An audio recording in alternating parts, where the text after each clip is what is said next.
गरीबों के लिए लड़ रहे हैं। कहीं ना कहीं आज इस मुल्क में जिस तरह के हालात पैदा हो रहे हैं कि झूठ साबित करने के लिए किसी की जरूरत नहीं है, सच के लिए लाखों लोग रोड पर उतर रहे हैं, उनकी बात कोई सुनने को तैयार नहीं। ये बदकिस्मती है। तो आज का ये दिन है कि जब हमारे आबो-अजदाद ने पूरे तौर से मुल्क को आज़ाद करके आपके हवाले किया था। आपने अपने बच्चों के लिए, कल आपसे सवाल होने वाले हैं, क्योंकि जो नई नस्ल आ रही है उसने भारत को नहीं देखा, गूगल सर्च करके वो भारत को तलाश रहा है, लेकिन आपके नस्लों तक ने भारत के अलग अलग जगहों पर देखा। और ये खुशी है कि जब रोल मॉडल के तौर पर खालिद कैसर साहब को मुस्लिम एजुकेशन में हर जगह पेश किया जाता है। मैं एक बार साहब को मीरा रोड भी लेके गया, अलग अलग जगहों पे लोग उन्हें बुलाते हैं सिर्फ इसीलिए कि वो कम्युनिटी जिसके नाम पर इस मुल्क की आज़ादी का सबसे बड़ा ठप्पा लगा कि अगर हमारे आबो-अजदाद ने इसकी रहनुमाई और इसकी शुरुआत न की होती तो शायद मुल्क की तारीख पूरी न होती। जिन्होंने मौलाना आज़ाद को नहीं पढ़ा उन्हें चाहिए कि मौलाना आज़ाद को पढ़ें। और अब 6 तारीख को खान अब्दुल गफ्फार खान साहब की जयंती आ रही है, उनकी डेथ एनिवर्सरी है।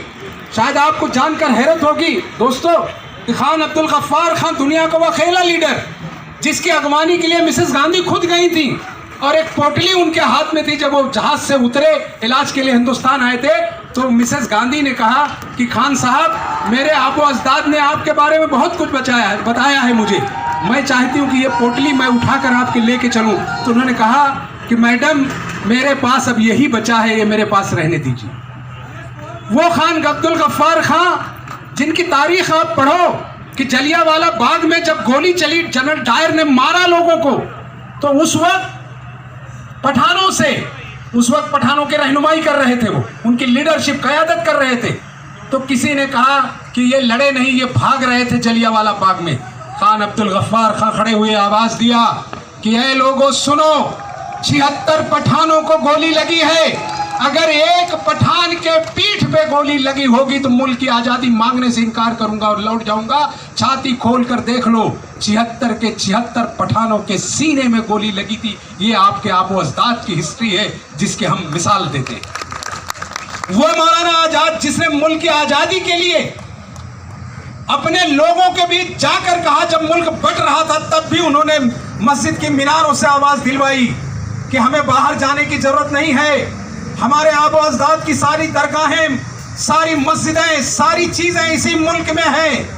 हम जिस गंगा जमुना के पानी से वजू करते रहे और मुल्क के लिए अपना खून बहाते रहे, क्या हम कुछ लोगों के मफाद परस्ती के लिए अपने छोड़कर हम बाहर जा सकते हैं? वो मौलाना आज़ाद जो हिंदू मुस्लिम दोस्ती का सबसे बड़ा प्रतीक माना गया, जिसने इस मुल्क में हिंदू मुस्लिम दोस्ती को सबसे ज़्यादा अगर किसी ने इस मुल्क में परवान चढ़ाया तो मौलाना आज़ाद थे। मौलाना आज़ाद से एक बार कहा गया कि मौलाना, आप इस मुल्क की हिंदू मुस्लिम दोस्ती को अगर आप तर्क कर दें, छोड़ दें, तो मैं मुल्क की आज़ादी आपके हवाले कर दूंगा।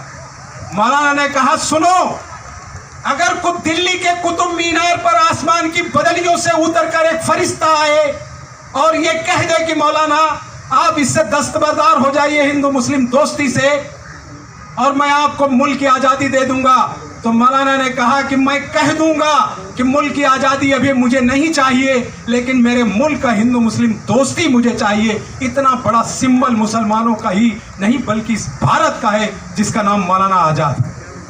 मैं ये समझता हूँ कि सरकारें ज्यादती कर सकती हैं क्योंकि वो अपने मफाद परस्ती के लिए बनती हैं, चाहे मेरी सरकार हो, आपकी हो, किसी की भी हो, लेकिन मुल्क किसी की मफाद परस्ती के लिए नहीं बनता।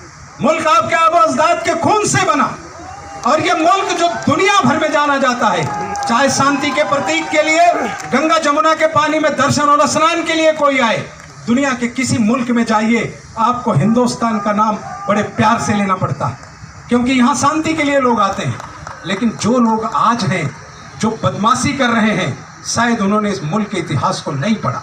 इसलिए आपकी जवाबदारी बनती है कि ये मुल्क जो आपके आबो-अजदाद ने इसे आज़ाद कराया, 400 साल की हुकूमत को तबाह बर्बाद किया अंग्रेजों का और उनको भगाने के लिए बगैर किसी ताकत के लड़े। अभी जब छोटे छोटे बच्चे खालिद कैसर साहब के पीछे आके खड़े हुए तो शरीर में एक ताकत दौड़ जाती है कि ये मुल्क की कितनी खूबसूरत तारीख है कि एक बच्चा आज भी किसी लीडर को नहीं फॉलो कर रहा है। आप देखिए कि उन लोगों को फॉलो कर रहा है जो इस मुल्क की धरोहर है।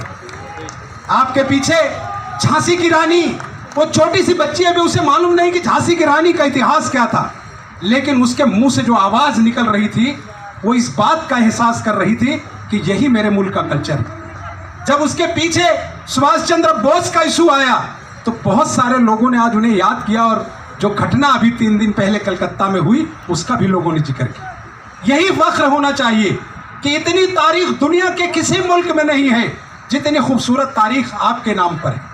10,000 से ज़्यादा उलमा हाथियों के पांव तले इसलिए कुचलवा दिए गए कि मुल्क की आज़ादी की पहली आवाज़ उलमाओं ने उठाई।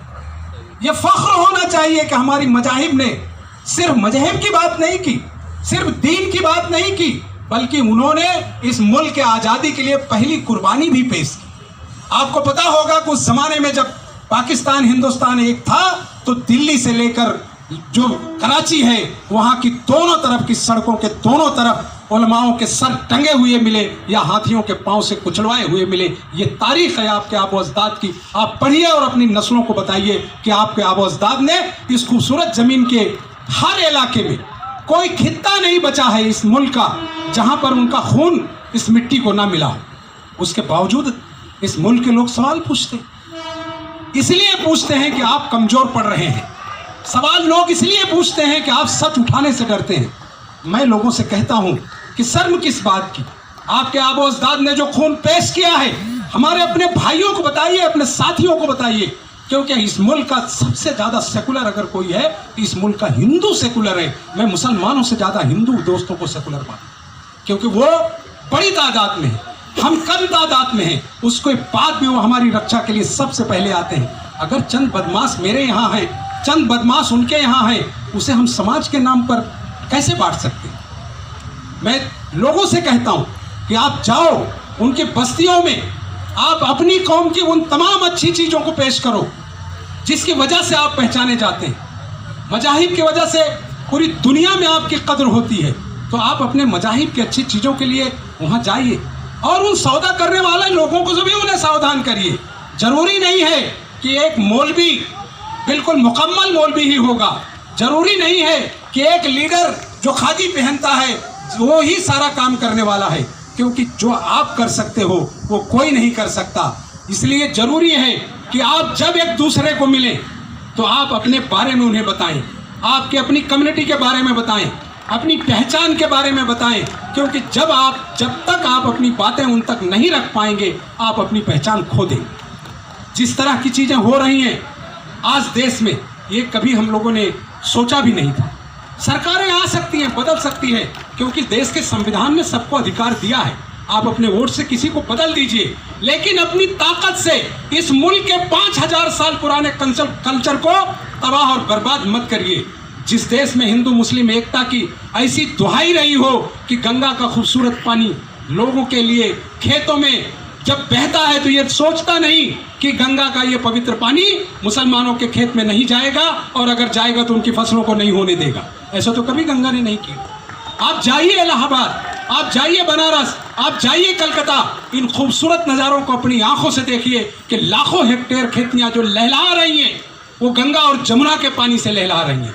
और ये वही गंगा जमुना है जिसके नीचे उतर कर खुद मौलाना आज़ाद ने वजू किया, नमाज पढ़ी, अजान दी, और उन्हीं मीनारों से आपको आवाज़ दिया कि आइए आइए, आपके आबो अजदाद ने इस मुल्क में क्या क्या छोड़ा है उसे बचाने का काम हमने किया है और वो तारीख आपको छोड़ा है।